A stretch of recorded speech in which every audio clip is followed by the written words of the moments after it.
Hello, Archie Dunlop here with Talking Astrology with Archie on Friday, May the 31st, 2024. So I would like to start by thanking everyone for their birthday wishes in the comments section, because I've just had my 62nd birthday. So yeah, thank you very much for that. I really appreciate it. And hopefully that will set me up nicely for the year ahead. Now, as far as what I want to talk about today, I don't know if any of you remember the case of Scott Peterson. And this was a really big deal in, I don't know, the beginning of the century, sort of 2003, 2004. Wasn't quite on the scale of O.J. Simpson, but it was really important in terms of news coverage.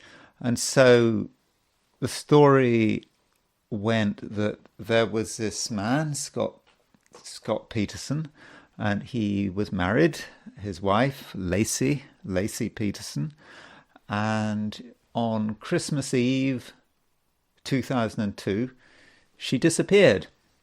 And Scott Peterson reported her disappearance, and then, a few months later, her body was washed up, and so was the body of her unborn child. She was, I think, 7.5 or 8 months pregnant when she disappeared.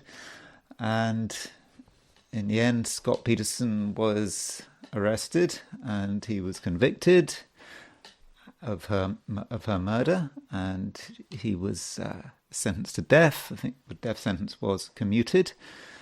But there have always been some doubts about the soundness of his conviction. I remember, everyone was watching it, and, I wasn't in the US at the time. I hadn't got my immigration visa then, but even looking at the case from a perspective of Europe, it was a really big deal.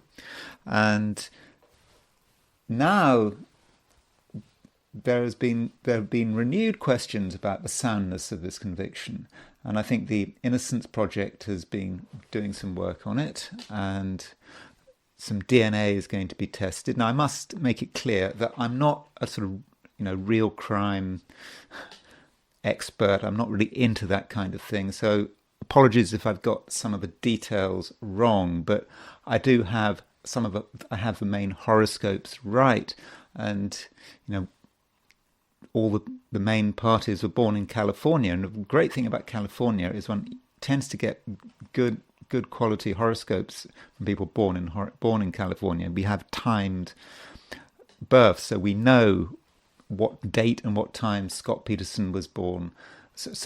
And what date and time his wife Laci was born. And also, Scott Peterson was having an affair just before his wife's disappearance with this woman called Frey. And again, we have her date and time of birth, at least according to astro.com. And apparently, they've got a good rating. It seemed to be, the ratings are, I think, A or double A, which means we can be fairly confident that these are the real times of birth. So there is a lot to look at here, and that's what I want to do in this video. But I must make it clear, I'm just looking at the astrology of the situation. I'm not really into the details of the precise events and who said what and what the evidence is like. I just want to look at the astrology of the thing, particularly as this case has been going on for so long. And that is what I'm going to do today.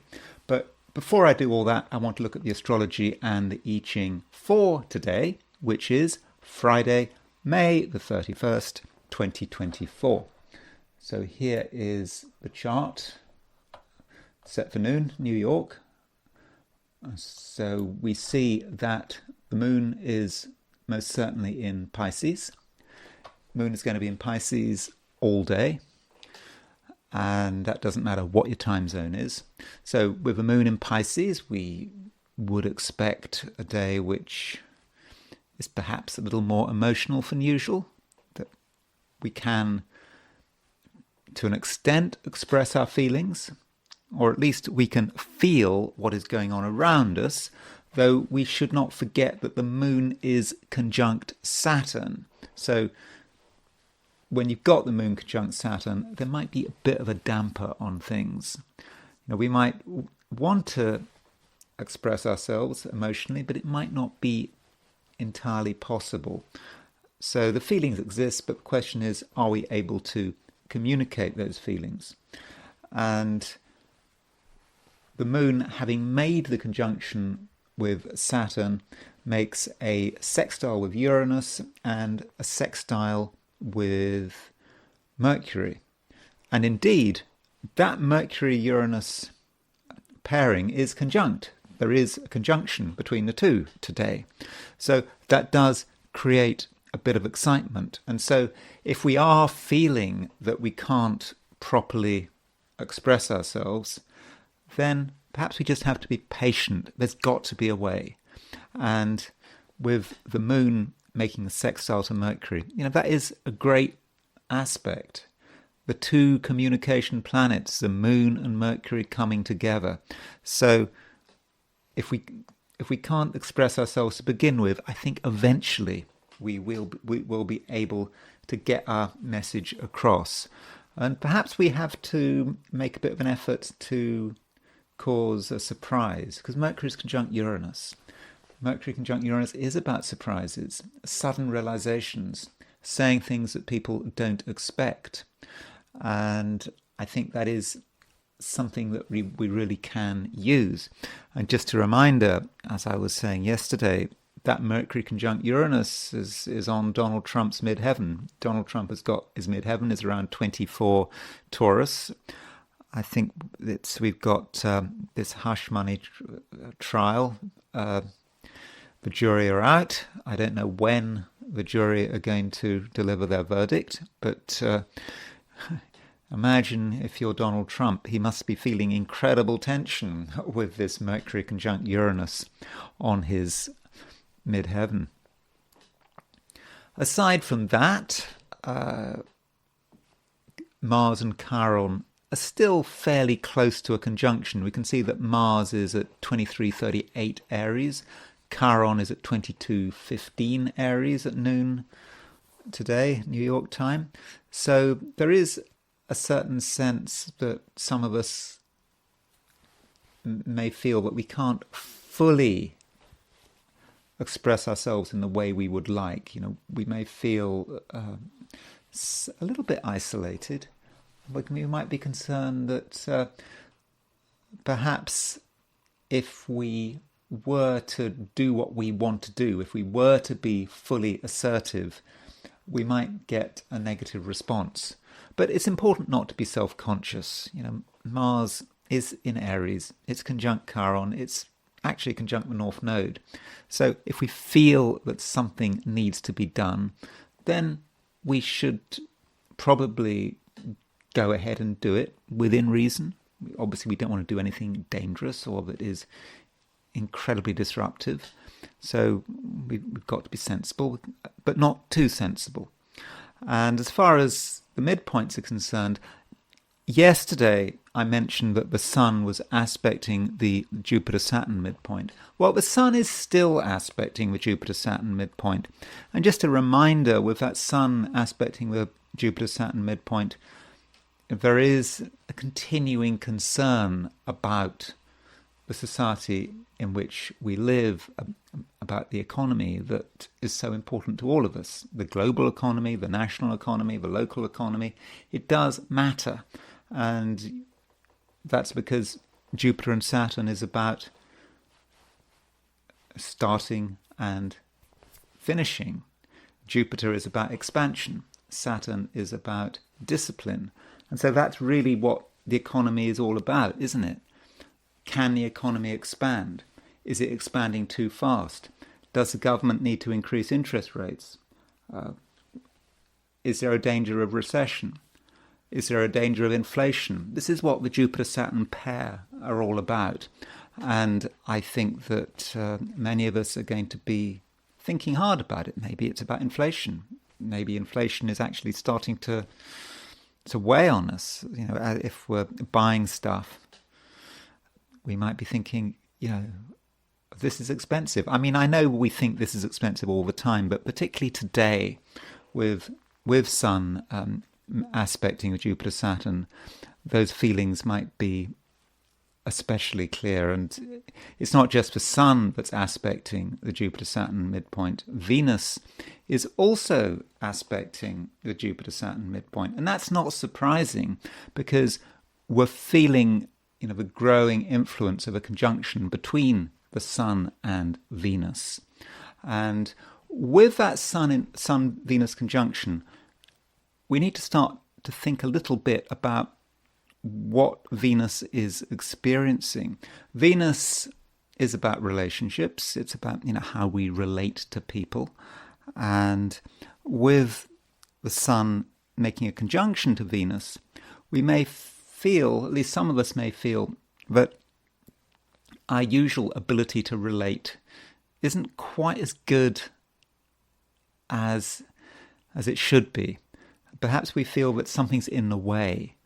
And how do we feel comfortable? It's not just about relating. It is about feeling comfortable. And the Venus is in a mutual reception of Mercury. Venus is in Gemini, which is Mercury's sign. Mercury is in Taurus, which is Venus's sign. And so with that mutual reception between Venus and Mercury, some of us may feel that we are being blocked in one direction. We can't see. We're being dazzled. And what we have to do is kind of move away. And Mercury provides some kind of exit. It provides us a way an opportunity to escape from something that is dazzling us and just move away a bit. And then we can start to see the full picture. So if you do feel dazzled, if you feel that you can't understand what's going on around you, if you feel you can't relate to people in your usual way, then try to adjust your position. Take a few steps back from the dazzling flames, the bright lights, and I think then things will be a lot clearer. Turning to the heliocentric picture, I haven't actually looked at this beforehand, but what we do see with this heliocentric picture is that the Earth is getting closer and closer to Venus. Venus is now just 2 degrees from the opposition of the Earth. And that, again, is about relationships, I think. Maybe about money, and it is about questions of aesthetic harmony. We just do feel a little bit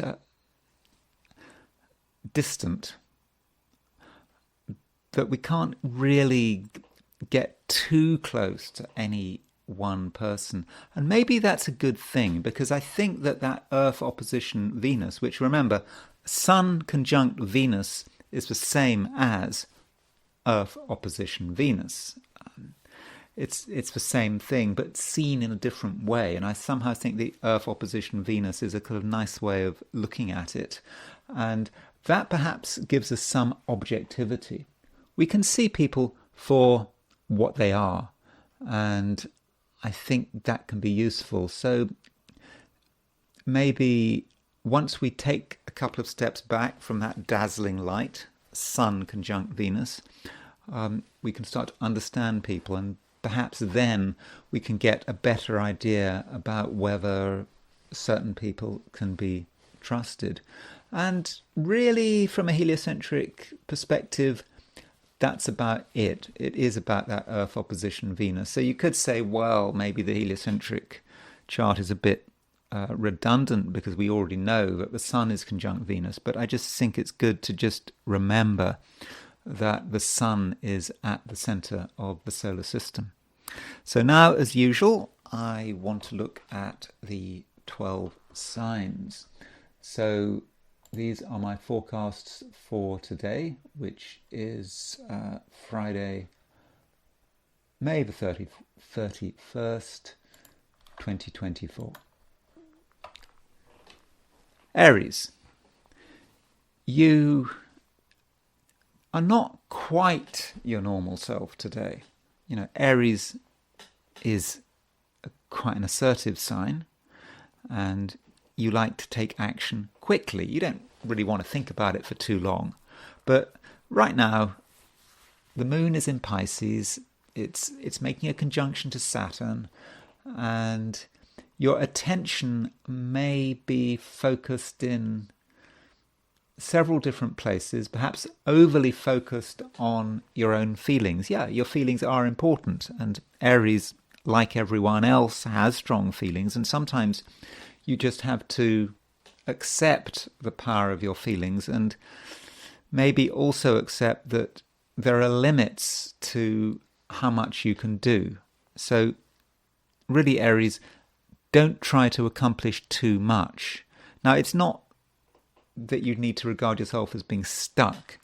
It's just that maybe now is not quite the right time. Now, tomorrow, which is Saturday, the moon will move into Aries, and so things will change. But right now, it's probably best that you do reflect as much as possible, though you can take reflection too far. There may be certain actions that are required of you, perhaps relating to something that is wrong. You know it's wrong. And I think you've known it's wrong for the last few days, and even if it's inconvenient, you may feel that you have to do something about it. And I think you can do something about it.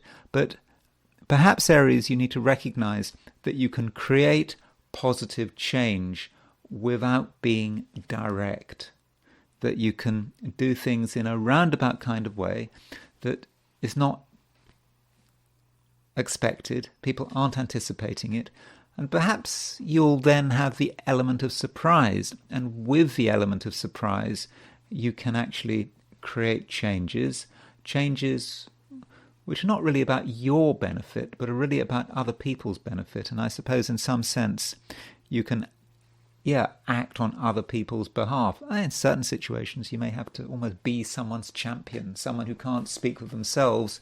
You can do it. And if your motives are clean and pure, you're not thinking about yourself, you're thinking about another person, then I think that you will be able to make a real impact. Not a dramatic impact, but an impact that is real. It's results that matter, not the drama.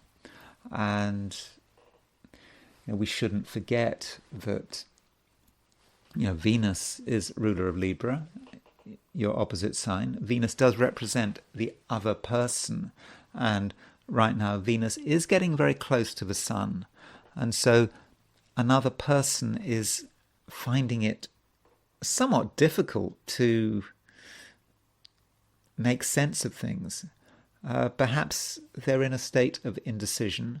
They don't know what's best for themselves, and perhaps this is a situation where you can intervene, but intervene in a fairly gentle way. I just don't think that today should be a day of huge drama.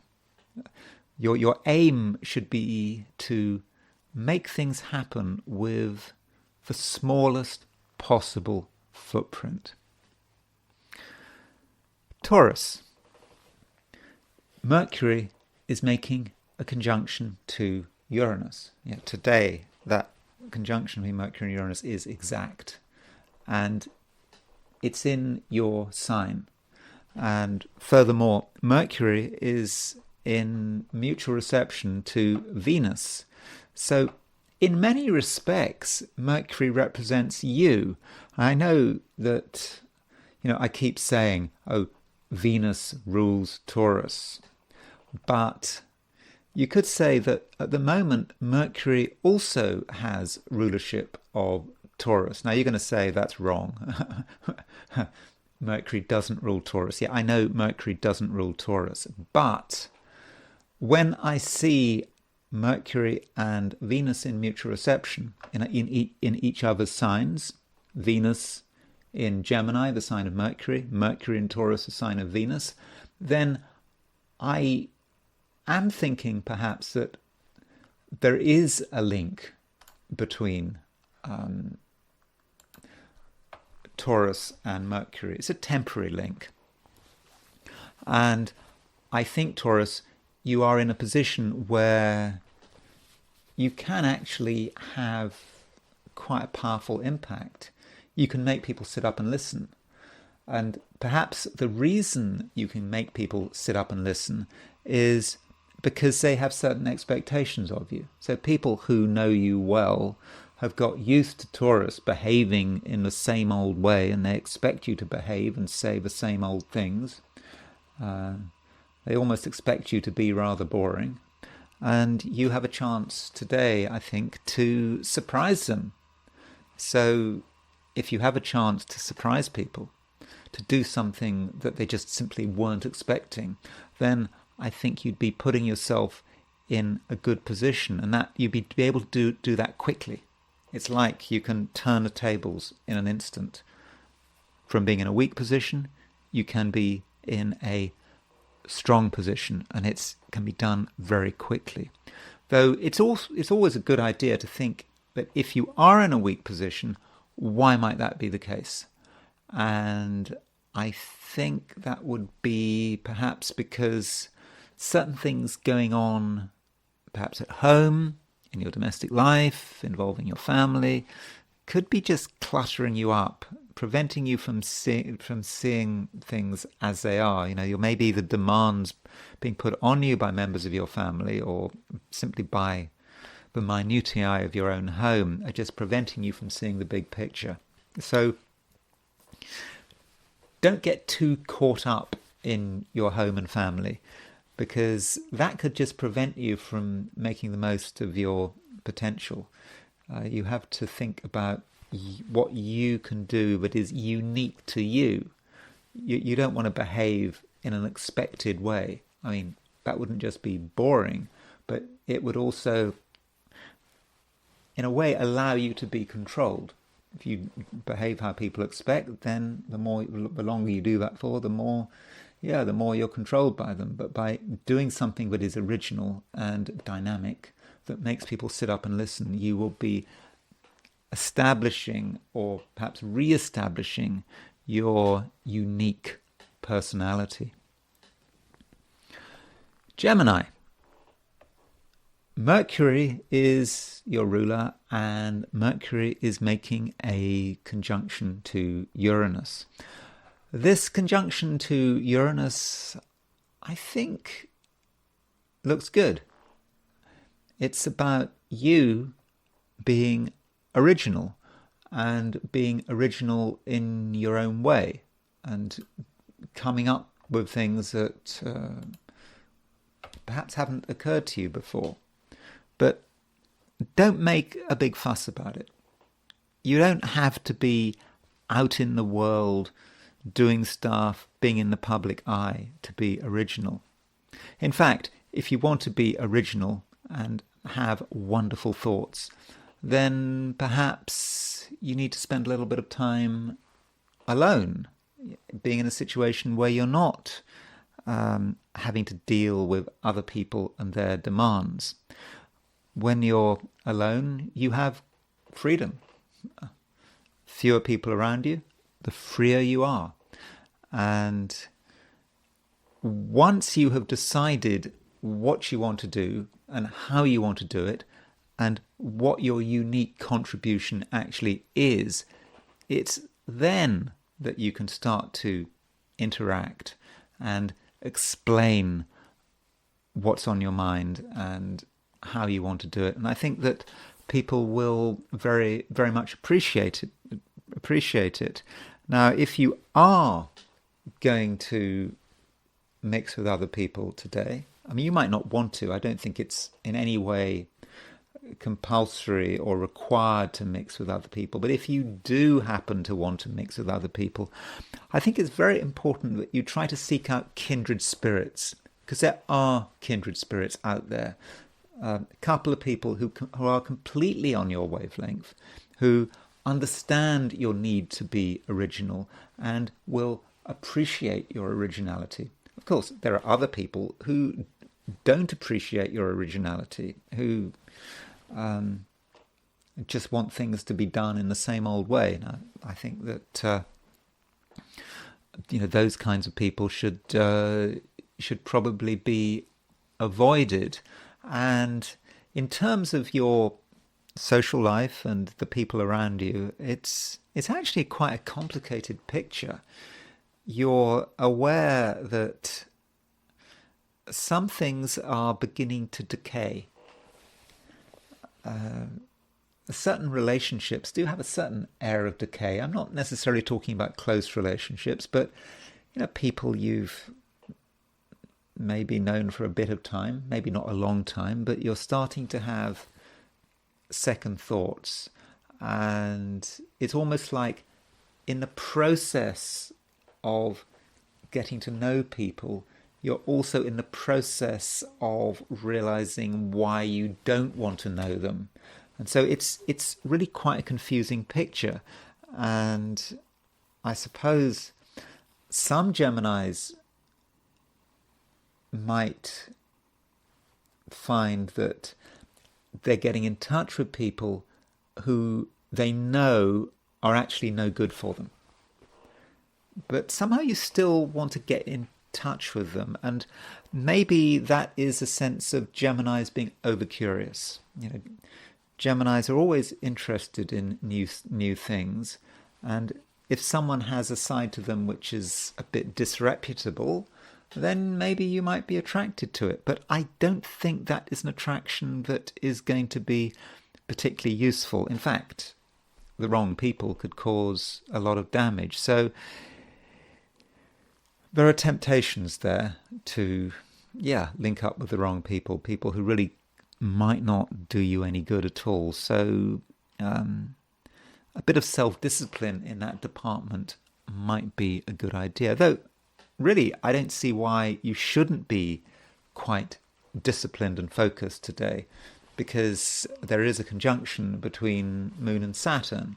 And I know that Moon-Saturn conjunctions are often seen in a negative light, but this Moon-Saturn conjunction is in your career sector, I suppose. I mean, Pisces in the Gemini horoscope is high profile. It's about making things happen.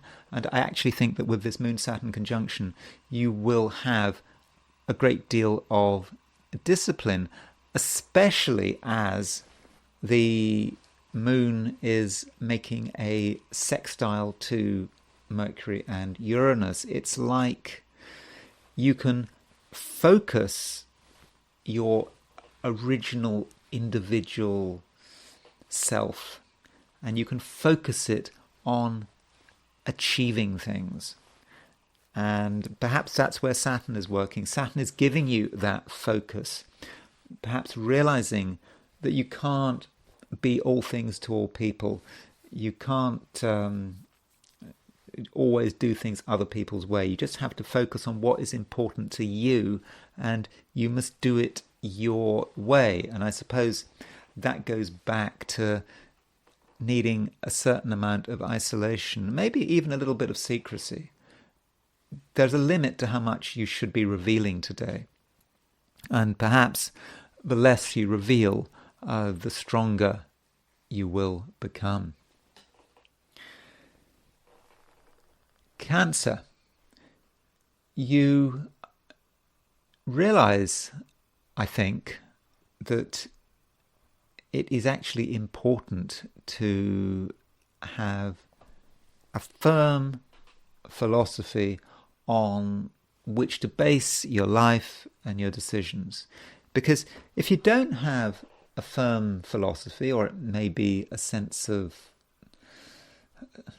spirituality, not just vague spirituality, but a spirituality that is kind of guiding you and telling you what is right and wrong, that you kind of need that, at least maybe today and maybe even tomorrow, but I think particularly today, you may feel you need it. But you just can't just make a decision on its own. So you have this random moral decision. Is this the right thing to do? Is it the wrong thing to do? And you perhaps try to weigh it all up. But it's just impossible to weigh it all up. In order to make the right decision, you need to consider how it relates to what you actually believe in. And I think that's perhaps the first thing you have to do today. Ask yourself what you believe in. Because I'm sure you believe in something, particularly now. I mean, you're watching this video, so I assume you have some basic belief in astrology, but that, in a sense, is trivial compared with what you should believe in, because your beliefs are, they are very personal. They are very much to do with who you are, and I think that by concentrating on your beliefs, then I think you're going to have quite a good understanding of what is right and what is wrong. Though you don't have to, you don't really have to explain things to people. You might want to do something. You might decide that, or you don't want to do something. You might say, I'm not going to do this. I am going to do this. And there's a possibility that you're questioned. Why? Why are you doing this? Why are you refusing to do this? You don't have to go into endless explanations about the whys. Of course, we are in an environment where people are supposed to explain. That's part of having the Sun, Venus, Jupiter in Gemini. Gemini is a lot of talking. Why? Trying to come up with different reasons, explanations. And there may be a certain insincerity there, but you don't have to explain it. If something feels right or feels wrong to you, and it relates to, and it can be related back to your underlying philosophy, then I think, Cancer, you will be absolutely confident that you are doing the right thing. Now, as far as other people are concerned, the moon is making a sextile to Mercury, and it's making a sextile to Saturn. And it's making a conjunction. Moon is making a conjunction to Saturn, but it's making a sextile to Mercury and Uranus. And that sextile involving the moon on one hand and Mercury and Uranus on the other hand could be quite exciting. And it perhaps gives you the opportunity to meet interesting people and listen to what they have to say, and listen to what they say with an open mind. You might hear things that do give you pause for thought. It's important that you're not challenged by what they say. This is not about you changing your mind because someone is persuading you to change your mind. It's about you being open-minded, listening to what's being said, not being shocked. Really important not to be shocked. There's nothing worse than righteous indignation, because righteous indignation just brings everything to a halt. You can't really argue with righteous indignation. And yes, I understand, Cancer, there may be moments today when you feel righteously indignant because you hear something that doesn't conform with your particular view of the world. But I think if you do feel any sense of righteous indignation, I think you should keep that indignation to yourself for the time being and try to get what other people say in perspective. Now, it may well be that someone says something just as a throwaway remark, and you can overinterpret that throwaway remark. You might think a throwaway remark demonstrates how unpleasant a person is, how horrible their thoughts are, but it could just be someone says something, doesn't mean anything. So don't judge people on first appearances or just because you hear something that you find offensive. I think you need to take the time to work out why they're saying it and, consider the possibility that it is actually meaningless. Leo.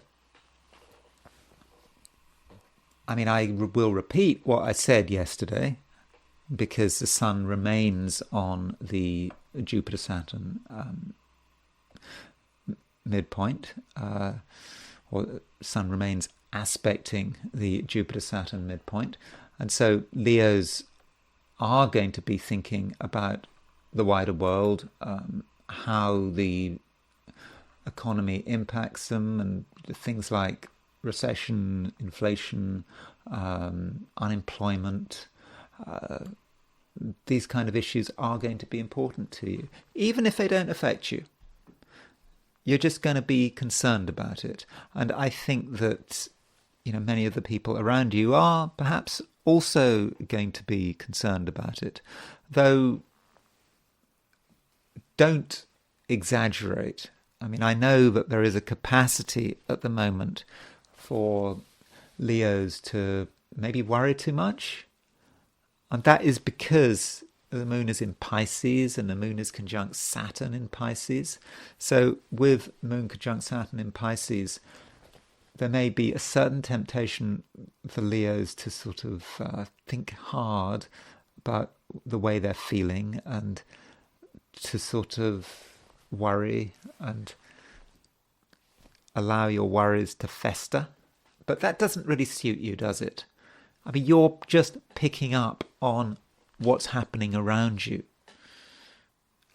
just around you in the world. You're connected to it at the moment.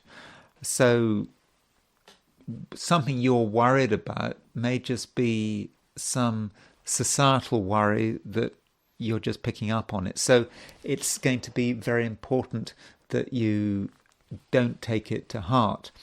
Also, Leo, do consider the impact you're having on other people.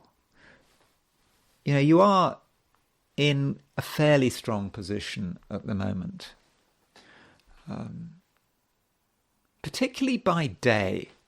That might sound a weird thing to say, but just remember the Sun is your ruler, and Sun is in Gemini. Sun is a masculine sun. Sun is a daytime planet. It works best in the day. It's a masculine planet. It's in a masculine sign. So the Sun is really strong in daytime at the moment. And so if you've got something important to do, I would do it by daylight. That shouldn't be so difficult if you're in the northern hemisphere. If you're in the southern hemisphere, of course, it is it's the winter, isn't it? So if you're in Australia and New Zealand, there are going to be fewer hours of daylight than there are of night. So that may need a little bit of rearrangement there.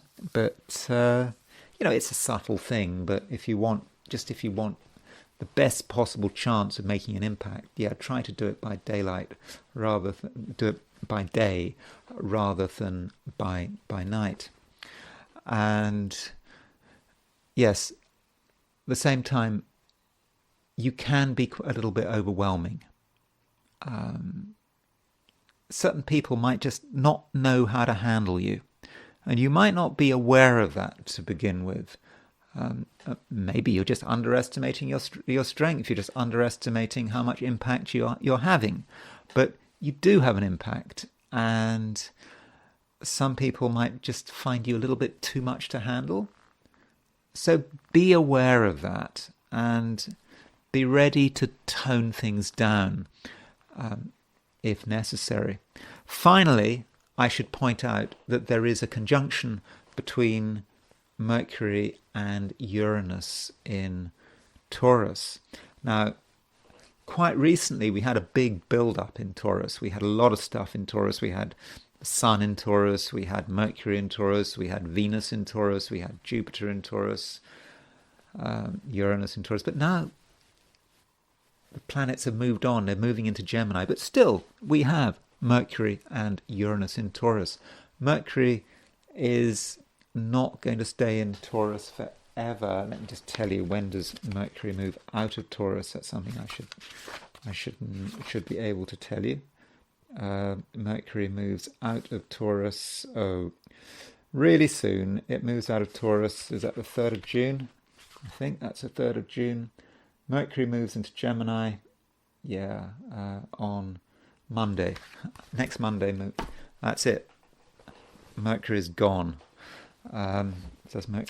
So you need to take advantage of this Taurus emphasis. Well, it's not really a Taurus emphasis because the emphasis is switching to Gemini, but you do need to take advantage of it, because Mercury is not going to go back into Taurus anytime soon.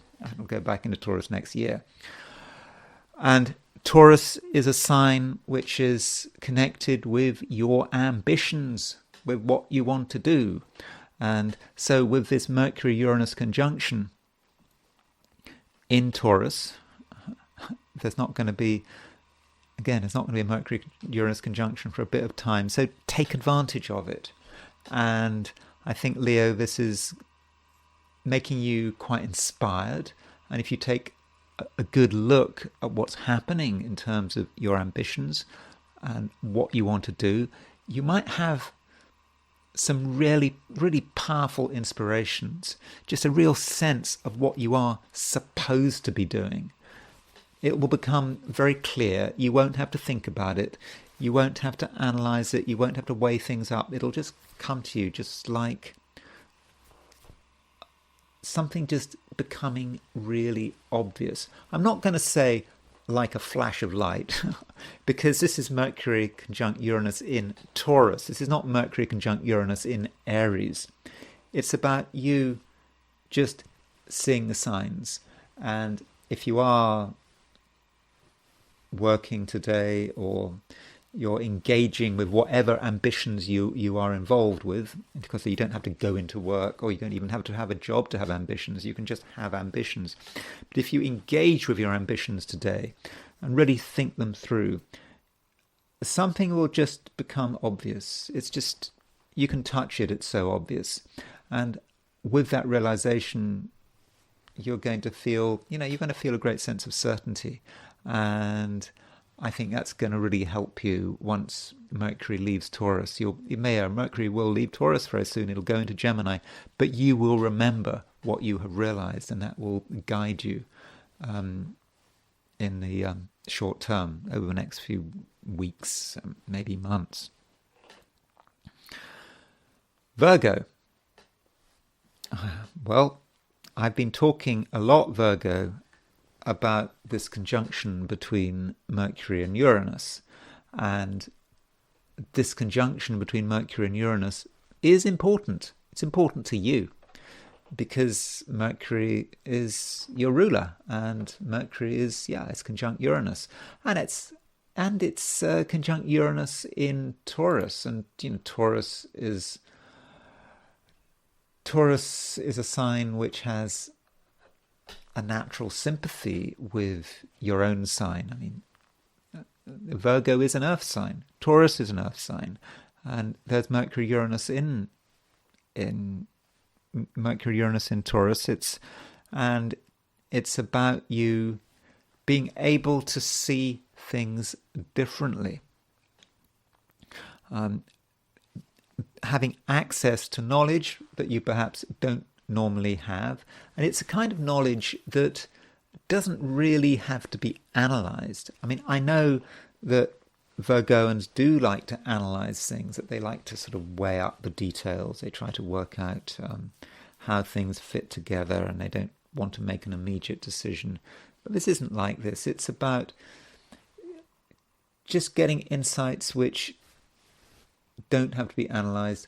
Yeah, they are obvious. And these insights might be of a spiritual nature. Virgos can sometimes get themselves into a situation where they ask too many questions and they don't believe in anything. Okay, Geminis can do that as well. Maybe Virgo's perhaps not quite so bad at it as Geminis. But what's happening here with this Mercury conjunct Uranus is you're just getting a sense of what is right and a sense of actually what you believe in. And belief is really important. And so if you do get this sense of what is right, what you believe in, then hold on to it. It matters. And I think that once you get in a sense of what you believe in, then it's going to make it much easier to function in other areas of your life. For example, as you're moving through society, as you're trying to make an impact, you can be asking yourself, what is right? What is the correct thing to do? And I think, Virgo, you're going to actually know what the correct thing to do actually is. And you may also have to make choices about which people you want to have around you, because you can see the differences. You can see which people can be trusted, which people are up to no good. I think this is all going to be very obvious. And you might realize that recently you have been getting involved with people who don't necessarily serve your best interests. And okay, it might be easy to just continue with your social life in the same old way, but I don't think that's the right approach. I do think there are some changes that need to be made because, I think some Virgos might have been hanging out with the wrong people who possibly do not have your best interests at heart. And even if they do have your best interests at heart, they may be mistaken. They may think they have their best interests at heart, your best interests at heart, but maybe they don't. So perhaps it's a good time to sort of streamline your social life a bit and to work out who's good for you and who's not.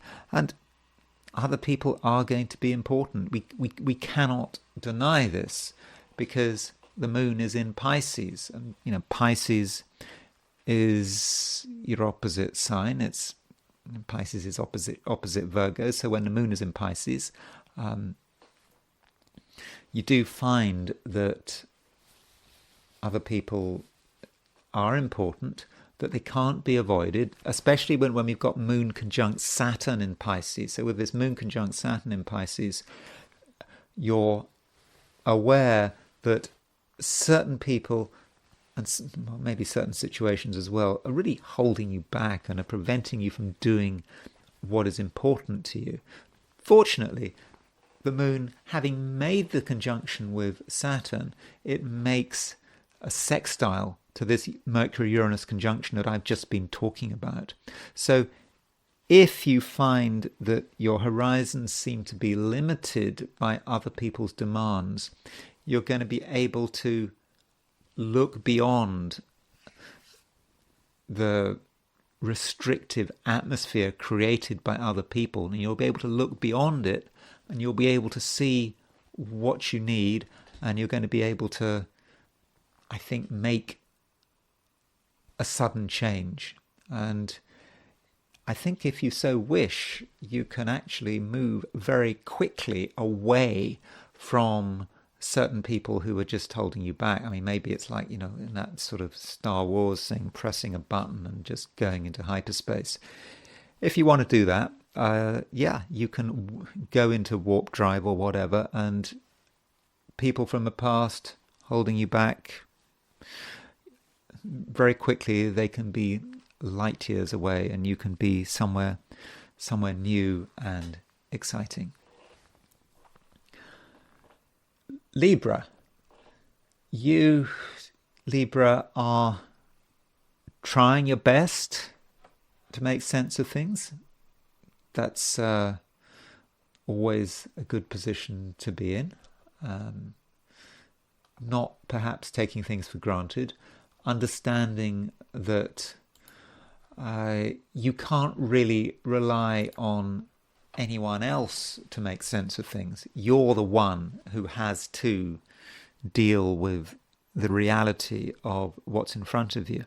And I think, Libra, you're having to make sense of things at several different levels. I think you're having to make sense of things at a local level.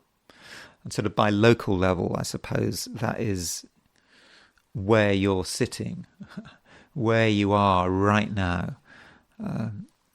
The space around yourself that you have created. So that's one thing you're trying to make sense of. But I think you're also trying to make sense of your position in society and how wider trends might have an impact with you. Might have an impact on you, because I think that very soon they will have an impact on you. And I think that you have to be prepared. So, I've been talking in this video a little bit about inflation and societal change. I was talking about that yesterday as well, and I think it's something you do need to take into account. You can't expect things to stay the same. And I think today you're particularly sensitive to this because, Venus, which is your ruler, is aspecting the Jupiter-Saturn midpoint. And, Jupiter-Saturn is, as a pair, are connected with society, what's happening out there, and whether or not this is a time of boom or a time of bust, you get it. And I think, Libra, it's just a good idea to think it through and to work out where your weak spots are. Where might you be negatively impacted by something going wrong in the economy, in society? Do think about it, because I think now might be a good time to make a few preparations. I mean, you don't have to get obsessively worried about it, because I'm not talking about anything that is particularly individual to you. It's about wider society and how you can get ahead of the game. But as far as the specifics of today are concerned, I think quiet preparation might be the way forward. And at the same time, don't be afraid to ask questions. Because if you keep asking the same question, but perhaps in slightly different ways, you will eventually get an answer. Now, it may not be the answer you were actually looking for, but it's an answer that could be very useful. So don't be afraid to know the truth about something. You can't hide from the truth by just not asking the right questions. It's not going to work. Ask those questions. Get the truth, because today you can find the truth. And once you've found the truth, I think that you're going to be in a position to really make things much more secure and much safer. Yeah, you probably might not want to know the truth, but once you've got the truth, once you know where it's all going, you can make the right preparations, and yeah, you'll be putting yourself in a good position to handle whatever's going to happen in the future. Scorpio, you perhaps realize that things do need to be a little streamlined, maybe, because there's a conjunction between the Moon and Saturn. So with this conjunction between the Moon and Saturn, it's about taking something that you're good at, that you just enjoy doing it. You may just enjoy doing it in a way that is fairly chaotic because you're so comfortable with it. You feel comfortable, you can just keep doing it. There's no need to struggle, there's no need to show any discipline. At least that's how it feels. But now you're beginning to realize that just doing it in a spontaneous way is not quite the way to do it. You do need a little bit of focus. And I think that that conjunction between the Moon and Saturn is going to help you find that focus. And in the process, I think you can be quite tough on yourself today. And that's probably a good thing, provided you don't overdo it. So what does it mean to be tough on yourself? It means having an acute awareness of what is possible, but not to the extent of limiting your opportunities and prospects. So you have to work within what is possible, and that means understanding the rules, the law, the conventions. All of this matters. And I think today you have a good understanding of these kind of restraints. You understand, what's possible, what can be done, what can't be done, what's legal, what's illegal, what's dangerous. You understand all of that. And because of that, you can be imaginative and creative, but in a way that is going to have good results without creating a dangerous situation. You're not going to lose what you're trying to achieve because you just don't understand the ground rules. Because today I really do think that you do understand the ground rules. And if there are any areas of uncertainty, I think you're going to know how to find the answers. And you'll be helped by a sextile aspect between the Moon and Mercury. That sextile aspect between the Moon and Mercury allows you to set up a good line of communication with another person. Perhaps someone, who in the past you might have found a little bit troublesome. They might not have been your kind of person, but today you can create good communications. And because of those good communications, you'll be able to get the advice you need, and that will allow you to really structure things and really make the most of your potential. I mean, I know it's a bit of a cliche, making the most of your potential, but I'm talking about making the most of your creative potential, and that is really something that you can do today. Sagittarius, you continue to be fairly introspective, I would have said. You are not really in the mood for surprises. And that sounds a bit strange because, Sagittarius is a bit of a trickster. I know people say that Gemini is a bit of a trickster, but Sagittarius can like, practical jokes, often quite coarse practical jokes. That can be a feature of Sagittarius. But today, not so much. I think you want to know what's going to happen next.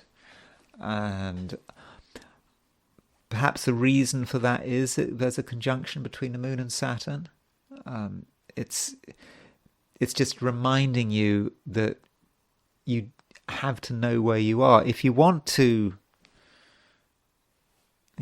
tell jokes, if you want to create instability, if you want to cause upset, you need to make sure that you yourself are grounded.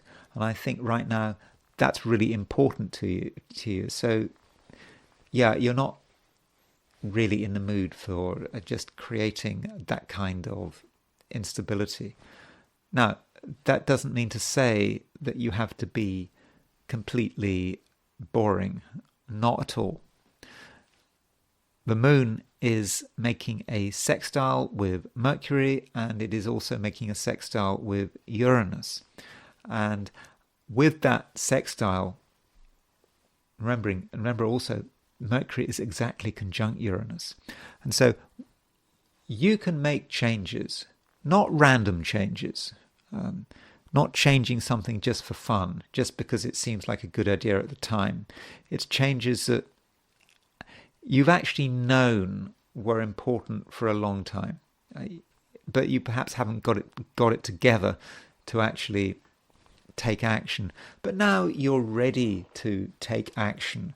And I think you might realize, Sagittarius, that some of the routines that you've got yourself into recently, or maybe even not so recently, are not necessarily working as well as you'd hoped, and that these routines do have to be changed. Now, it's perhaps possible that other people might be annoyed if you try to change routines, maybe members of your family. They've got used to you behaving in a particular way, but you know that it is time for a change. And so if you take the opportunity to make incremental changes to your routine, you can actually cause a wider transformation. So why incremental? I think if you try to change everything overnight, you might get criticism, perhaps members of your family, or if you're working, perhaps colleagues at work, or people you're with all the time might wonder what you're doing. But if you do it slowly, make small changes. Each individual change may not be noticed, but a succession of changes will eventually cause some kind of transformation. So perhaps we're talking about a series of changes that takes place not over a period of minutes, but perhaps over a period of days, maybe. Ask yourself, today's Friday. What are things going to be like on Monday? What are they going to be like on Tuesday? Can you actually make changes without getting noticed, even though those changes are very real? And I think the answer is yes. And I think, Sagittarius, that's what you've got to aim for. Capricorn. Now, one thing, Capricorn, about what you say, I think, Capricorn, that you have got things to say today, but I also think that you may have to be a little bit careful what you say, because some people are maybe a little too sensitive. They might take offense, and maybe they might even be fearful. And the things you say could make people worried. They might not just understand what you're trying to say. They might misinterpret what you're saying. They might try to judge you through your words. And, they might, for example, reach the conclusion that you're an unpleasant person if they don't know you very well. You say something that may be a bit coarse, maybe a bit harsh. Someone who doesn't know you well hears this, and they immediately draw some conclusions. And they think that you are someone to be avoided. Of course, from your perspective, you're telling it the way it is. There is something practical and down to earth about Capricorn that really doesn't like to mince its words. But still, Capricorn, I just would advise you to be a little careful. Don't just say it because you feel like it. Choose your words carefully. And if you can't say something properly and diplomatically, then maybe, Capricorn, you shouldn't say anything at all. Maybe that is the best approach. But, it's up to you. You've got to weigh up the situation. Now, continuing on the communication theme, there is today a conjunction between the moon and Saturn. And the moon quite possibly represents another person, because the moon rules Cancer, and Cancer is your opposite sign. So if you've got moon conjunct Saturn, that might be that you and another person have something to say to each other. Because, moon and Saturn, remember, they are conjunct each other. And so that is another reason why you have to choose your words carefully. And I go back to what I said. You have to be careful about using harsh or coarse language. But if you use the right language, your job in terms of what you say, particularly if you're talking to someone that's important to you, is to put the other person at their ease, to make them feel comfortable, to make them trust you. And I really do think that that is something that you can do. And once you've got someone's trust, then I think things can really start to move. After all, the moon, having made a conjunction to Saturn, it starts making a sextile to Mercury and Uranus. And so moon sextile Mercury and Uranus may represent a person who is perhaps sparking with new ideas, is very inventive, but is also quite grounded. You know, that Mercury-Uranus conjunction is in Taurus, it's not in Sagittarius, for example. And so once you make people feel secure, you're going to be giving them their freedom, and you may be able to benefit from other people's freedom. Yeah, you give people their freedom, and that means you allow them to have a beneficial impact on your life, and you allow them, for example, to give you ideas, or maybe just simply to amuse you and entertain you, because amusement and entertainment is there. And some people can make, they can make great company if you give them a chance. So really, Capricorn, it is a fairly straightforward day. I think it can be a good day. Just be careful what you say, because a few coarse, harsh words could spoil everything. Aquarius, I think it may be another day when you're paying some attention to money. I mean, I know money is boring, but I think certain financial realities are going to be very clear to you. You'll be very aware of what things cost and what is possible and how much money you've got in the bank. If you owe money, yeah, it'll be obvious to you. If you're owed money, that will also be obvious to you. And so these financial issues could be quite preoccupying. And with the moon conjunct Saturn, you are going to want to be in control of your finances. If there's money going out, you want to be the person making the decisions. You don't want someone else making the decisions. Now, some people may not appreciate this. That's true. But it's probably a situation where you know best. And I think it is a time when you can force financial discipline onto other people. And really, I think it's a situation where when you know best. And perhaps people need to be persuaded that they're spending too much money. I don't think you need persuading, really. I think you have a good understanding of what is too much money and how money is difficult to get hold of. It really is. And so you just don't want to spend it because there's no guarantees you're going to be able to find more money. I mean, so those basic realities are something that are very close to your heart. And I think that you can impress that onto other people. And some people understand this. There's no doubt about it. They do understand that things aren't going to get better. Again, I'm not talking about your life, your world, just in general with the world and the economy. They understand that things aren't going in the right direction. And it's possible that you can get some good feedback from such people who do get it.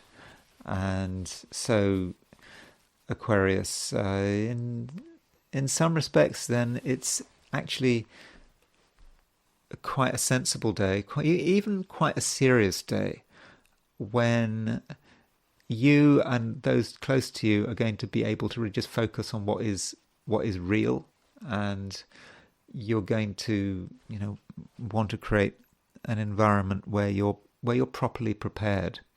So, yeah, I know it's boring saying that money is going to be an issue, but I think you're comfortable with that, really, because I think every Aquarius has a fairly realistic streak, and you could argue that of all the air signs, you've got Gemini, Libra, Aquarius. In a sense, Aquarius is perhaps the most down to earth, perhaps because that's fixed. And I know fixity is not the same as earth, but I think you understand the importance of maintaining the status quo, for example, maintaining your living standards, and not being in a situation where you're going to be vulnerable to sort of external circumstances messing things up for you. So it's a bit of a somber message for Aquarius, but I think that's something that deep down you actually do understand. Pisces. There is a conjunction between the Moon and Saturn today, and this conjunction between the Moon and Saturn on the surface does seem a bit difficult, doesn't it? Moon-Saturn conjunction. But it's your Moon-Saturn conjunction. It's a Moon-Saturn conjunction that is in your sign. Therefore, you're in a way responsible for it. We often think with Saturn that there are external things holding us back. That's Saturn, some outside force making things slow, preventing us getting what we want. But really, this Saturn in Pisces is you. It's you who want things to be organized and slow, and you want to create a sense of discipline. And I think that realization should give you a certain sense of power. And I do think that today you are in a fairly powerful position. You have a sense of what you want to happen, what you don't want to happen. And I think if you want to create changes, so if you're in a situation that you're not comfortable with, or you feel it needs to be stirred up, you're just the person to do the stirring up. It's not going to take much. I think perhaps from an emotional point of view, you're going to be able to understand your environment, you're going to understand the people in your environment, and you're going to understand their vulnerabilities. And I suppose because you understand people's vulnerabilities, you'll know how to change the balance. You'll know how, perhaps to manipulate those vulnerabilities, I suppose. I'm not saying manipulation is good or bad. It does depend on the situation. Or it's also possible that you can present information in a way that forces people to change. And additionally, there is a certain aesthetic to it. So how do you get people to change? How do you get people to sit up and listen? One way is to manipulate the way things look like. If you're thinking longer term, it may be a room needs to be redecorated. If you're perhaps at home and you want to change something at home and you want to change family dynamics, it may be redecorating a room could change the dynamics. But of course, this is supposed to be a forecast for today. It's not about the next few weeks, because it's unlikely that you're going to redecorate a room today and get a response from it. And you certainly shouldn't listen to me about what should be redecorated or not redecorated. Perhaps it has something to do with the way you dress, the way you appear. Maybe by changing the way you appear, you can actually get a reaction. And once you get a reaction, you can actually start to take control. So that, Pisces, might be something that you want to consider. Though you should also realize that other people should not be entirely underestimated, because there is a conjunction between Mercury and Uranus today. And Mercury is a planet, it rules Virgo, which is your opposite sign. So Mercury is a planet that is connected with other people and how other people respond. And with Mercury conjunct Uranus, maybe it might be you that could be at the receiving end of a surprise. Someone else says something or does something that you weren't expecting. And because of that, you change your mind.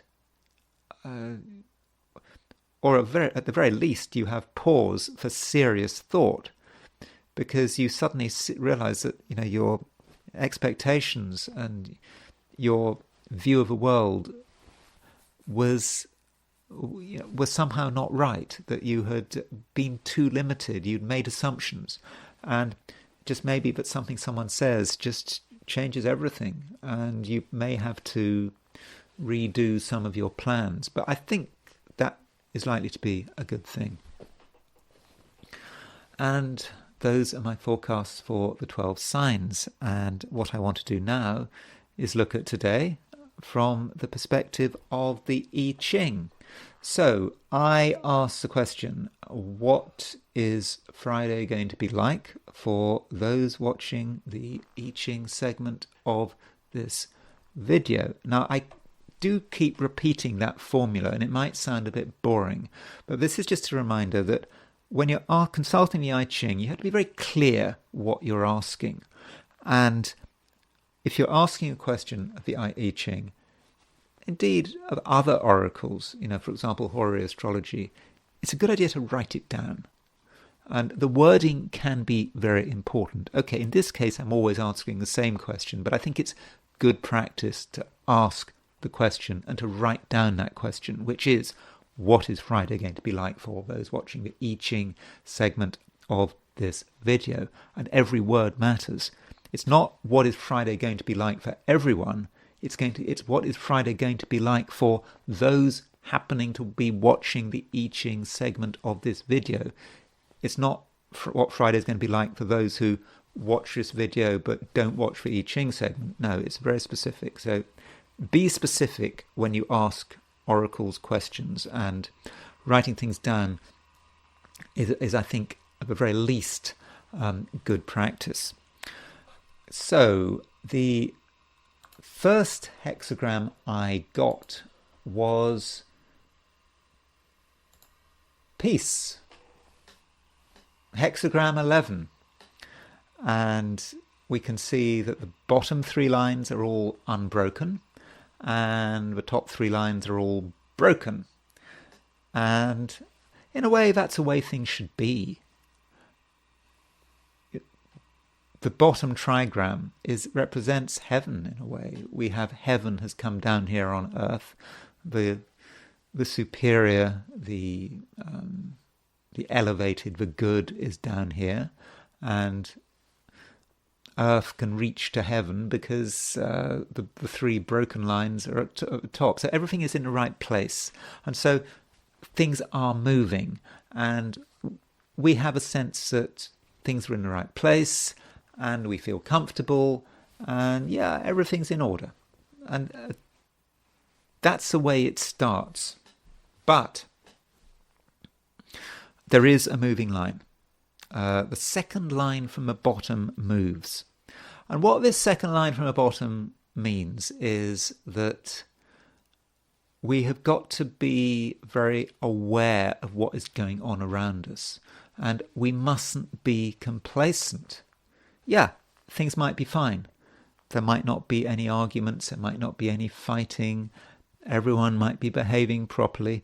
But there is this I say sort of command I won't say command, but sort of piece of advice, that we've got to be looking at things at all levels. We've got to be really vigilant. And one piece of advice from I Ching is, do not forget the distant. What is the distant? The distance is something that hasn't happened yet.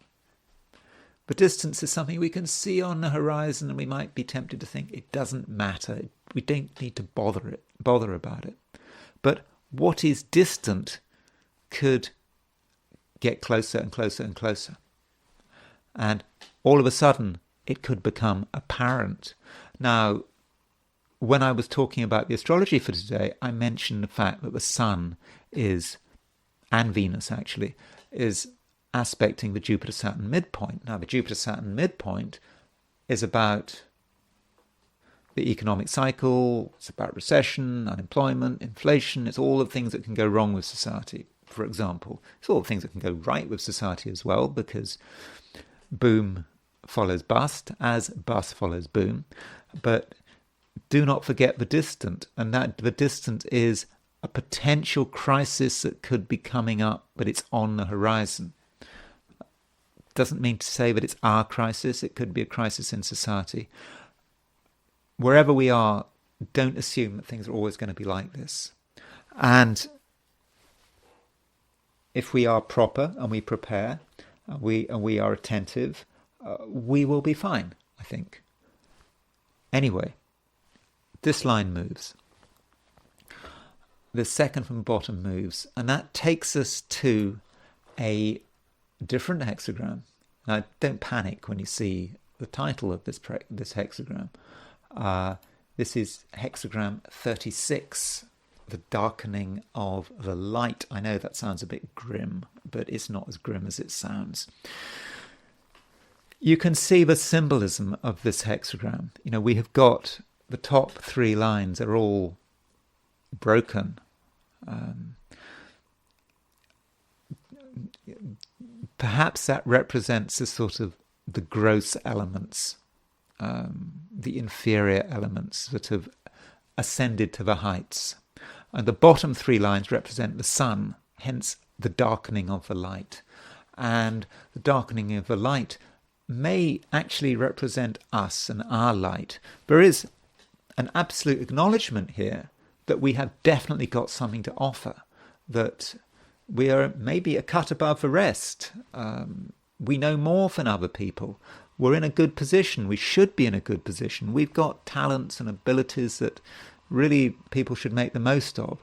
But it's not actually a time to be showing off our talents, because it's a darkening of the light. It's where superior people, that's just I Ching language, it's superior people. I'm not trying to be elitist here. Superior people, they do hide their light under a bushel.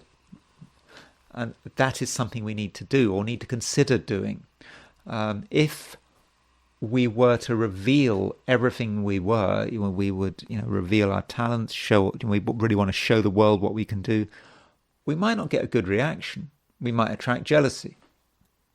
We might attract criticism. So for the moment, we're in a situation where our fears, which was shown by the second hexagram, by the second line of peace, that we need to be prepared. However good things are, things might not stay good. It's a reminder that actually we were right.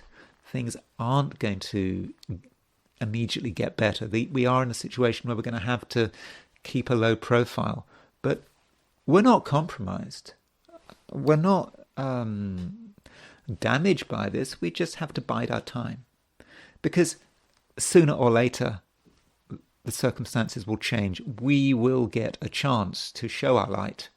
The time of retreat will be over, and we will again be able to move into the spotlight, into the limelight, and get the attention and appreciation that we deserve.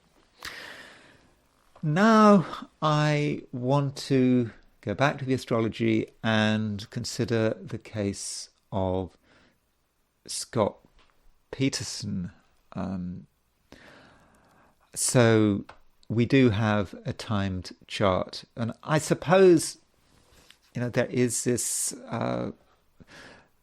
question, isn't there? Is he guilty? I don't really want to answer that question.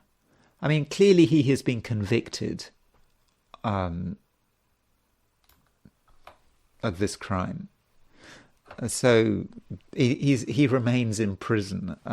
It seems on the surface pretty unlikely that decision is ever going to be reversed.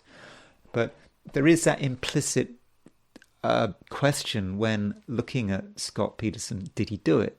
I mean, I think most people think he probably did do it. I mean, I think my reaction when I remember that case, was it 2003, 2004, you thought, well, he probably did it, but 100% sure? Not really. Okay, he was sentenced to death, but good thing a death sentence got commuted, because you can't really undo it if you execute someone. And I think that there's always these fears of miscarriages of justice. But I think the starting point has to be his horoscope. And here it is. Here is his horoscope. We have his time of birth. So he has been in prison since, 2003, or he was arrested in 2003. So what kind of person is Scott Peterson? So Scott Peterson, he's got Neptune rising. Prince William has Neptune rising. So in itself, it's not a big deal having Neptune rising. But, with Neptune rising, there is a certain sense in which you can be deceptive. There may be actually a certain temptation to lie and to deceive and to kind of pretend to be someone that you're actually not. And we'll notice that the moon is opposition his Neptune. So moon opposition Neptune right across the ascendant descendant could be potentially a bit of a slippery customer. I mean, that is possible. And moon on the 7th opposition Neptune, I could imagine, this person certainly being a liar. And you shouldn't necessarily believe what he says. So that's one thing about his chart. And as far as his sun is concerned, he's got a sun in Scorpio. Poor Scorpios, they do have a hard time. Scorpios have this supposed bad reputation. That Scorpio, by the way, if you're into whole signs, would be in the 12th house, if you were using a whole sign house system. In the Placidus house system, it would be kind of in the 11th, but I would regard that as a 12th house sign. Someone who is perhaps keeping something secret, who is not necessarily particularly honest. And so that's his sun. And we do know he had affairs, but of course, just because he had affairs, particularly this affair with Amber Frey, just because someone has an affair, even if they're completely immoral about it, even if someone has an affair then when their wife is 7 or 8 months pregnant, doesn't necessarily make him a murderer. It makes him perhaps an unpleasant, devious person who has no respect, but it still doesn't necessarily make him a murderer. And Scorpios do have a bad reputation. Maybe Charles Manson had something to do with that, Charles Manson being the archetypal evil Scorpio. But he had the sun in Scorpio. Now, he also has Mars conjunct Uranus. And I've talked a lot about Mars conjunct Uranus. And you could say Mars conjunct Uranus is about someone who could have a quick temper, who could get angry about things. And so there is a possibility there that that Mars conjunct Uranus could have activated in a fit, maybe, and done something that perhaps he later regretted. That is a possibility. And Uranus is a bit of a problem as well, because he's got Uranus on the nodes. So there is his north and south node, and so you can see that he's got Uranus square. Uranus is square his nodal axis. So that does highlight his potential instability there, doing something sudden, and him feeling he doesn't really know where he wants to go, and perhaps feeling he has to do something dramatic to move things on. So I think that is a possibility. Now, there are lots of other things going on in this chart, but you have to understand that obviously I can't talk about everything. I haven't got all the time in the world. I can't help but notice Jupiter in Capricorn. He's got Jupiter in Capricorn on the second house cusp. So Jupiter in Capricorn can be quite concerned about money, because Jupiter is fallen in Capricorn. Jupiter is exalted in Cancer. It's fallen in Capricorn. Okay, a lot of people have Jupiter in Capricorn, and it's not a problem. But maybe his Jupiter in Capricorn could be a little bit of an issue. Remember, he's got Jupiter square Pluto. That Jupiter square Pluto, which I will be talking a bit more about very soon. It is very important, that Jupiter-Pluto square, by the way. So Jupiter square Pluto, you get the idea of a frantic desire for self-improvement, maybe financial self-improvement, but Jupiter in Capricorn on the second house cusp, I believe he took out an insurance policy on his wife, obviously before she disappeared, for I think $250,000 life insurance policy. So he did do this, and of course that didn't look good in terms of when he came to trial. He wasn't just having an affair with Amber Frey. He was also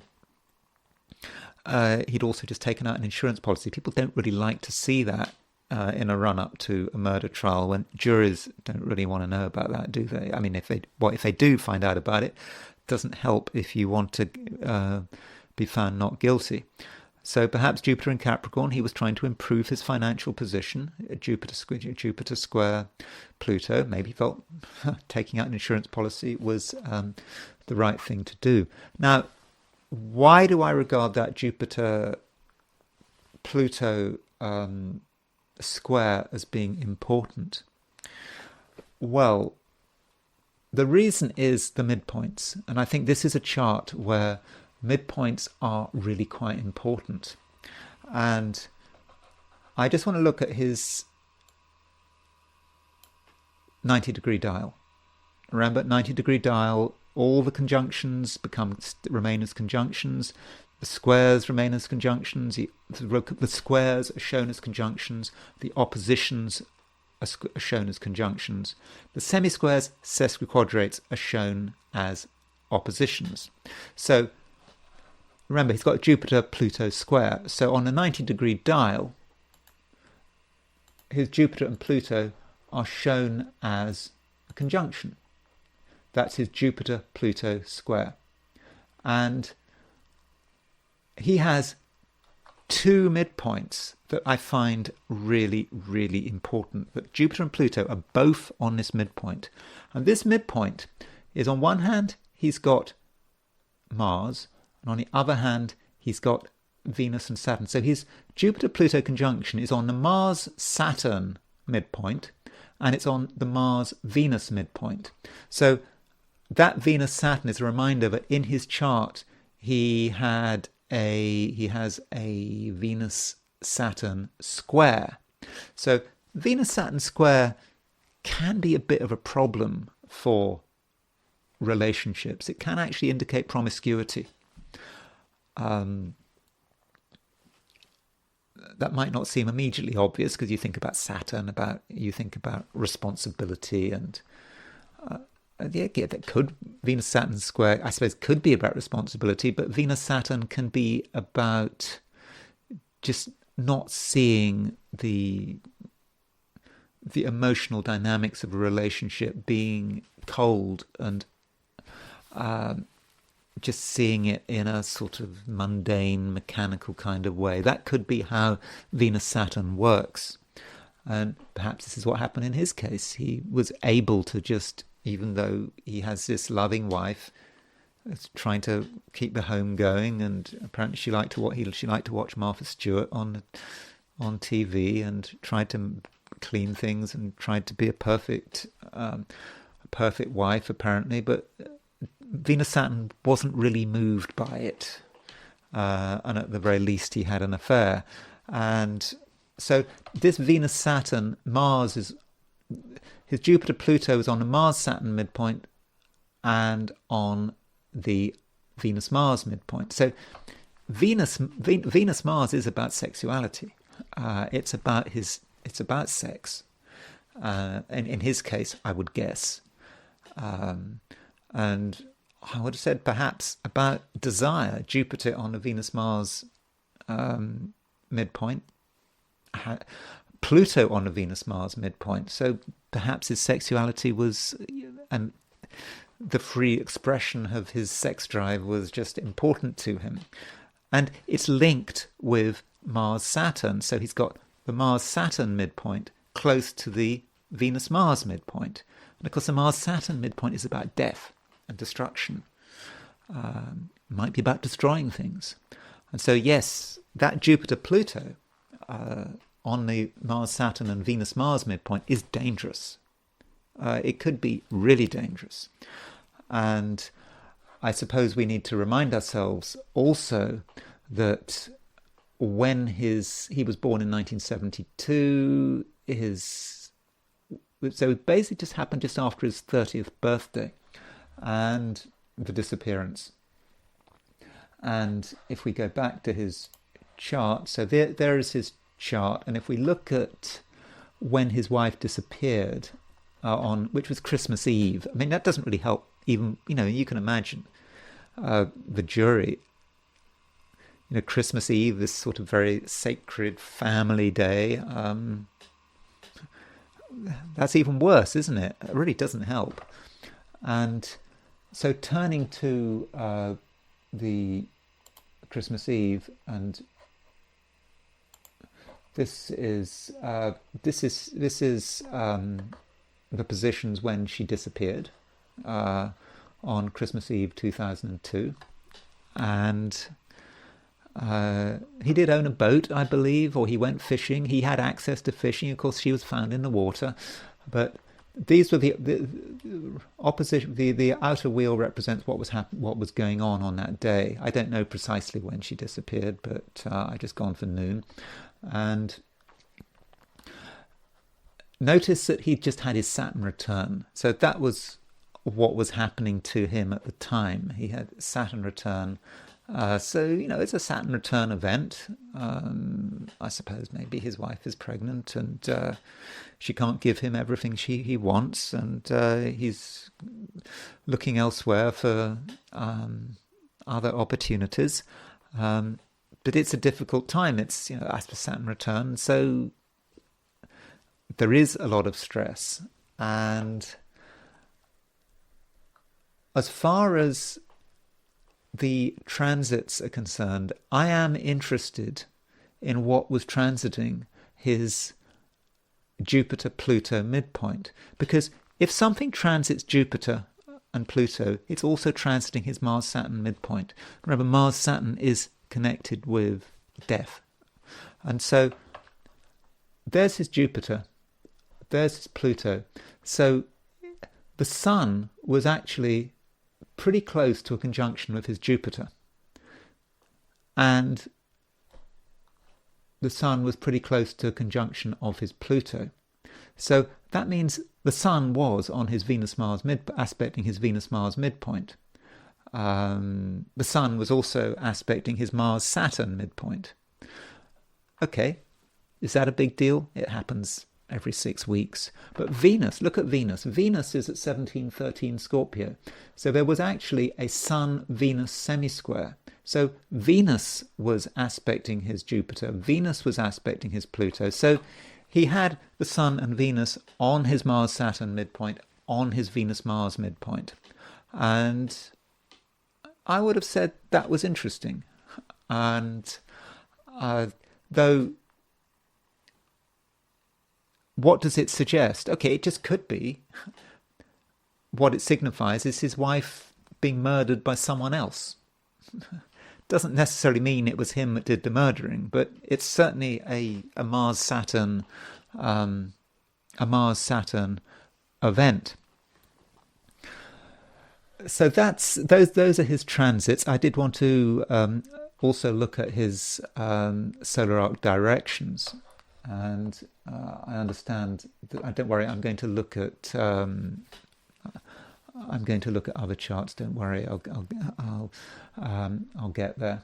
So I did want to look at his solar arc directions. So here are his solar arc directions for when his wife disappeared. And so we'll put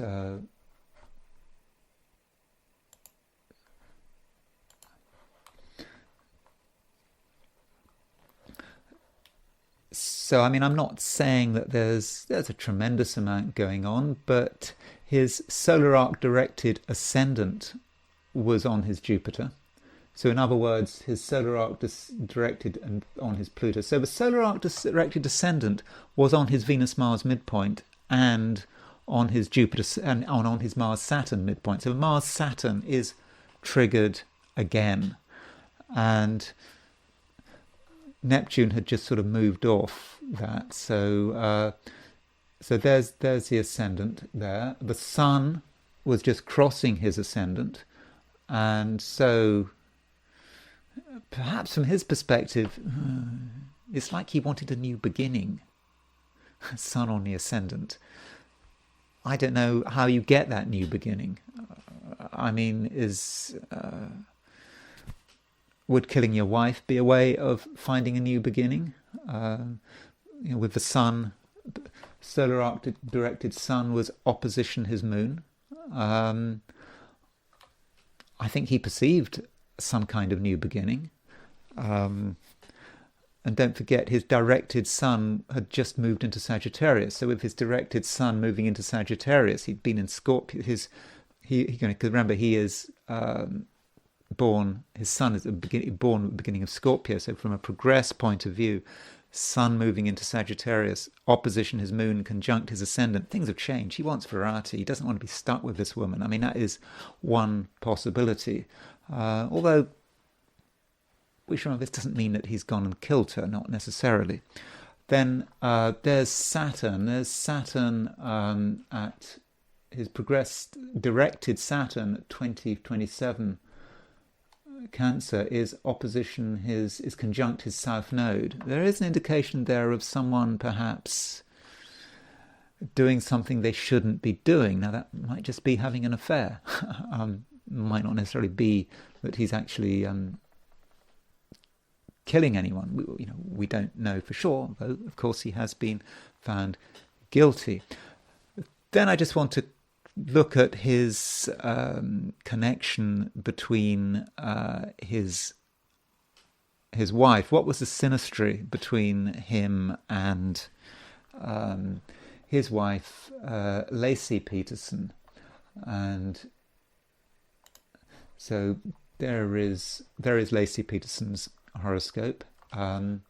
So as far as her chart is concerned, I don't think I've got the time to really go into real details about her chart in the same way that I went into Scott Peterson's chart. But first thing to point out, she's got Uranus on the 7th, Uranus in the 7th. Uranus in the 7th, I mean, 1 in 12 people have Uranus in the 7th. It's not necessarily that much of a big deal, but given what happened to her, having Uranus in the 7th and really Pluto in the 7th as well, she might be vulnerable to something happening in relationships. Uranus, something sudden and unexpected. And you would say, well, she needs to be careful in relationships, perhaps with Uranus in the 7th. You know, one of the 19th century astrologers, well, he said that Uranus was death by the mob. Louis XVI, who was beheaded, he had Uranus in the 7th. But maybe Uranus in the 7th could be death caused by, perhaps by one's partner. There is a chance that is how it's working out. And she has Jupiter rising. I wonder to what extent she was able to really get into that Jupiter rising. Jupiter trine Neptune. That strikes me as being a bit trusting. Jupiter trine. You know, you'd expect Jupiter trine on the ascendant to provide some kind of luck, something protective. And, you know, we often say that when we see Jupiter on the ascendant, Jupiter rising, there's something protective about it. In this case, this Jupiter does not seem to be at all protective. I think you would agree with me there. So perhaps we don't want to, you know, overestimate how protective Jupiter can be. And so that's her chart. As I said, I would like to have gone into it in more detail. And then, so how does her chart connect with Scott Peterson's chart? And so let's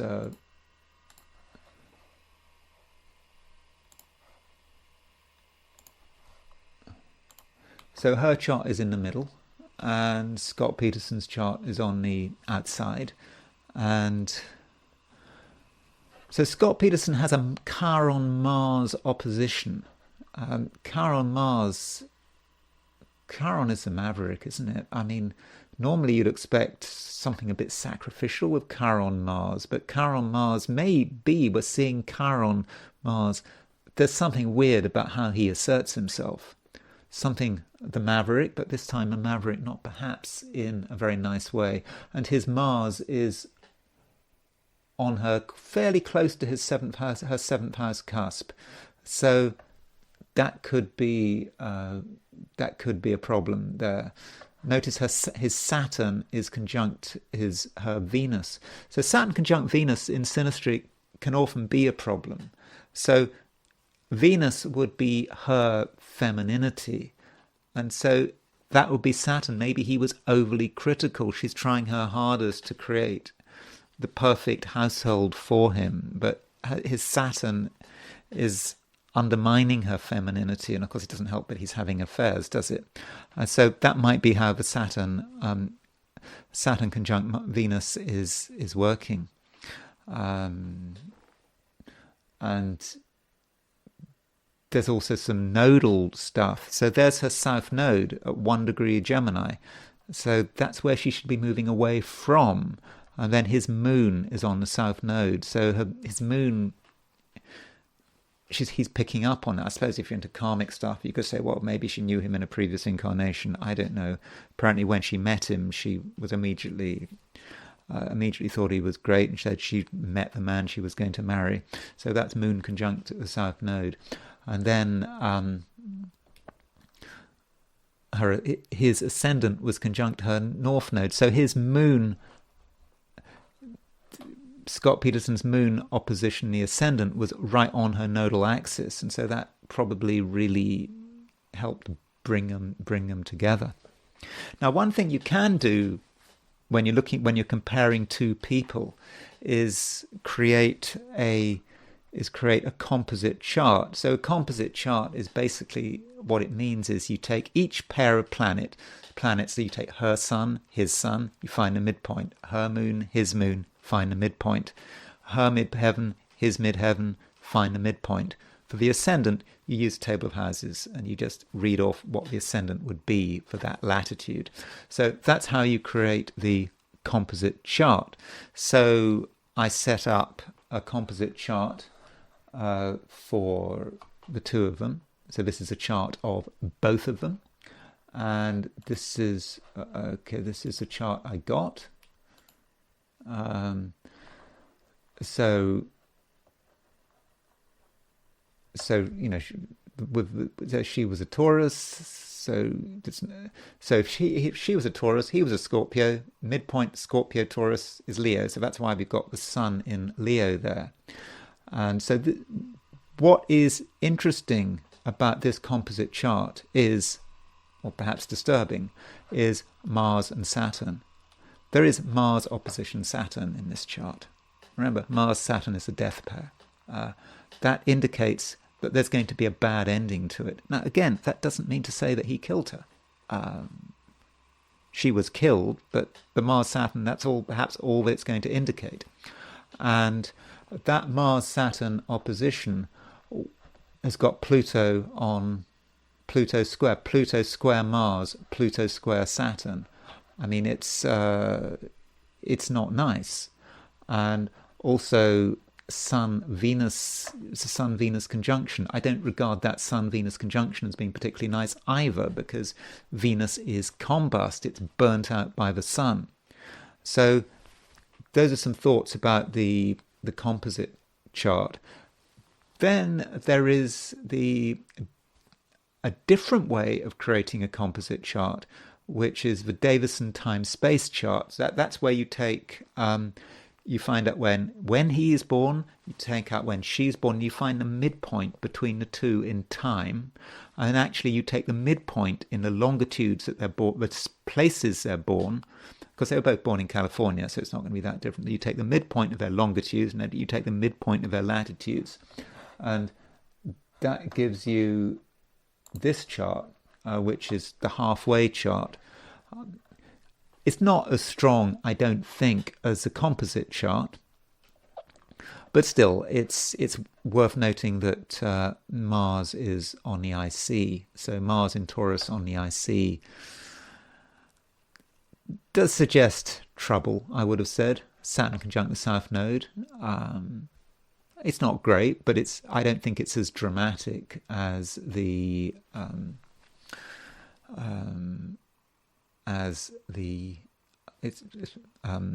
composite chart. And finally, me being aware that time is flying, I want to look at I should look at one other chart, and that is a chart of Amber Frey. So Amber Frey was a woman he was having an affair with, and it was Amber Frey that I think told the police, when she heard about the case, she informed the police about what was going on, and the fact that he was having an affair with Amber Frey came out pretty soon afterwards. And this Mars-Saturn theme comes up again. So Amber Frey's chart, we do have a timed chart for her, and she had a Mars-Saturn opposition on her midheaven, right across her midheaven. I'm not really interested in her as her personality. It's more perhaps with that Mars-Saturn opposition, at the very least you could say she was attracted to a murder case. And I think that's perhaps all one can say without getting into details about who she is. And then there's a question about why did Scott Peterson feel so attracted to Amber Frey? Is there anything? There is Scott Peterson's chart. So this is kind of what Amber Frey was doing to him, astrologically. I suppose you could say, well, her Venus in Pisces. I mean, that's a very nice Venus-Jupiter conjunction in Pisces. The supreme leader of Iran has a Venus-Jupiter in Pisces, and so Venus-Jupiter conjunction in Pisces. So does Victoria Beckham, I think. But Venus in Pisces it's very charismatic. It's very attractive. And so this Venus was on his IC. I suppose that is like a point of attraction there. And his, but I mean, I don't think there's anything particularly spectacular that really to me stands out about that. Oh, her Uranus was at 2 degrees 28 Scorpio, and so her Uranus was conjunct his Sun, so maybe to some extent that Uranus was able to stir him up. Though I think that about Uranus is a slow moving planet, and she wasn't actually born that far off his Laci Peterson's wife. Let me just quickly see. Her Uranus was at where's her Uranus? She had a Uranus at 29 degrees 53 Libra. So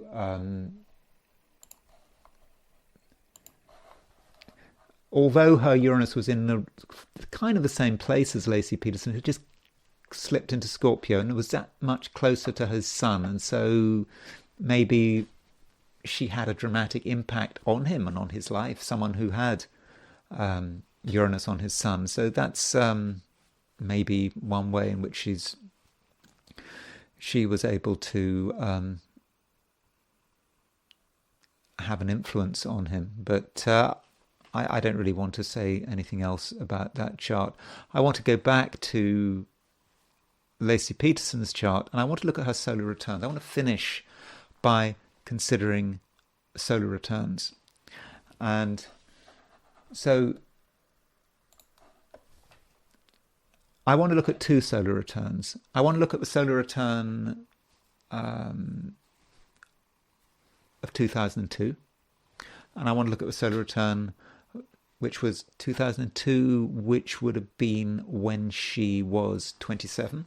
So because she died in the year of her 27th birthday. And I want to look at the converse solar return. That's when I take 27 years off 1975 to see what was happening 27 years before she was born. So that was I think that was 1948. So I just want to look at her 1948 solar return. So turning to her solar return for 2002, it is dramatic, I would have said. It's got two dramatic conjunctions, and I think that in terms of the 8th house, you could say is in the 8th house. Depends if you use Placidus. If you use Placidus, then that is an 8th house solar, or you've got a load of planets in the 8th house. Now, if you're using whole signs, that would be in the 9th house. I'll leave it up to you how you interpret that, whether you go for the 8th or the 9th. But she has an exact Mars-Saturn conjunction at the time of her solar return, the solar return of the year she died. Mars 1345 Gemini, Saturn 1352 Gemini, only 7 minutes out. And I think that is pretty spectacular given what happened to her. Plus, she has Mars. She has a Moon-Neptune conjunction at 10 degrees Aquarius. So Moon-Neptune, I suppose you could say, body found in the water, in the 4th house. I mean, that's grim symbolism. 4th house, underwater, disappeared, Moon-Neptune, unpleasant, but certainly kind of fits what happened. Plus Mars-Saturn conjunction, which is the death conjunction, which clearly that worked out very well. Now very well is not really the word to use, is it? But that seems to be powerfully descriptive. Then there's her other solar return, the solar return for 1948, which was 27 years before she was born. So that means 27 years before she was born. This is the converse solar return. So looking at her converse solar return, here we have it. And with the converse solar return, we've got a Mars-Saturn conjunction again.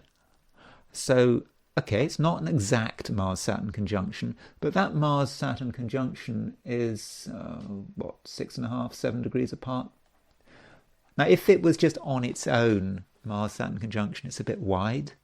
But so, can you see what's happened? She's blocked both ways. So she's born in 1975, 27 years ahead, 2002, Mars-Saturn conjunction. 27 years backwards, 1948, Mars-Saturn conjunction. So you've got these two Mars-Saturn conjunctions, one in 1948, one in 2002, and she's born right in the middle of those two Mars-Saturn conjunctions. And yes, that really is sort of a powerful signature of what happened to her. You might also notice that she's got Venus-Uranus conjunction, Venus opposition Jupiter.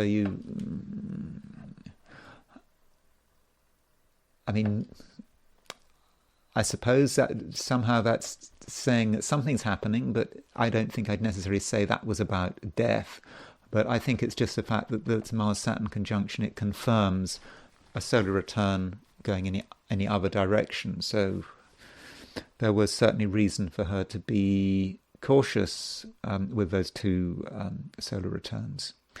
So that's all I want to say about Scott Peterson. I am not saying, I'm not going to go and use astrology to try to say, oh well, this is a sure sign he did it, or a sure sign he didn't do it. I just have shown you what I'm seeing from an astrological point of view, and perhaps you, having looked at the charts, might get your own view if it interests you. But I certainly remember that at the beginning of the century, 2004, 2002, 2003 and 4, it was a really big case, and a lot of people were very, very interested in it. So thank you very much for listening to me, if you have got this far. And if you enjoyed this video, I would be very grateful if you were to like it. If you're not subscribed and you enjoyed this video, I'd be super grateful if you were to subscribe. And if you want to buy me a coffee, there is a link in the description. So thank you very much for listening, and I will talk to you again tomorrow.